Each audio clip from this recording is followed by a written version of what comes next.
Hello, Fred? Oo, medyo malapit na rin naman kami. O sige, puntahan ko na kayo dyan. Wow, Captain. Ito nga si Ronron. Ronron? Ah, Ronron?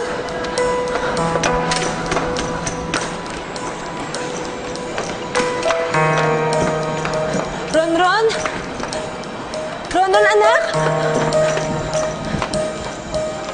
Ronron? Mama! Mama! Mama! Mama! Mama ko po. Toy! Mama ko po. Bakit? Nawawala ka? Mama. Ano pangalan ng mama mo? Ha? Nasaan siya? Ah, sige. Hanapin natin mama mo, ha? Hanapin natin, okay?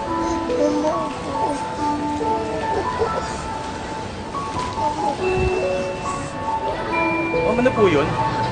Inahanap ko po kasi anak ko eh. Nakapula po siyang t-shirt, tapos naka-shorts po siya, naka-boots. Hanggang dito ko po. Sige po, ma'am. Iraradyo ko na lang po. Pakina lang po, kanina pa po siya nawawala eh. Oh, turo mo sa akin mama mo kapag nakita mo, ha? Opo, opo. Mama? Mama? Mama! Mama!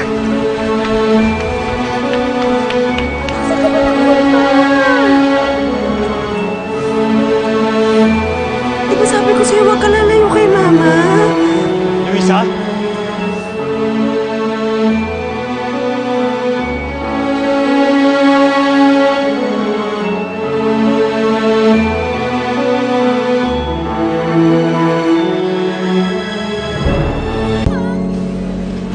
Nakalika na. Luisa? Luisa, sandali! Bilisan natin. Ay, hindi tayo Lisa! pa, Fred eh. Luisa! Luisa! Luisa!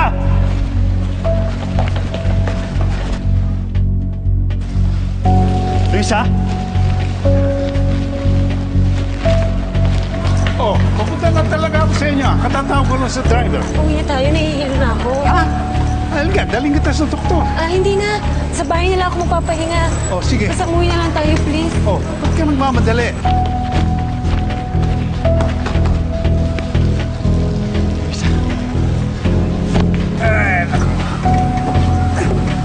Luisa!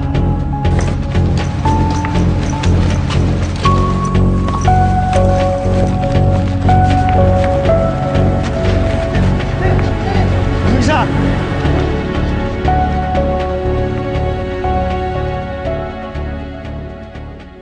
Okay na ba ang pakiramdam mo? Ayaw mo magpatingin sa doktor? Oo. Okay lang ako. Siguro, kailangan ko lang ipahinga to. Mainit rin kasi sa labas. Siguro na lamigan nung nag-grocery tayo. Hindi mo ko intindihan. Ano po, Mama? Yung Mama! Anak ko po. Huwag mo likod. Okay, what is it? Kuya, pwede bang ikaliwa na lang natin dyan? Mag-shortcut na lang tayo. Pagod na kasi ako eh. O sige, kaliwa mo na dyan.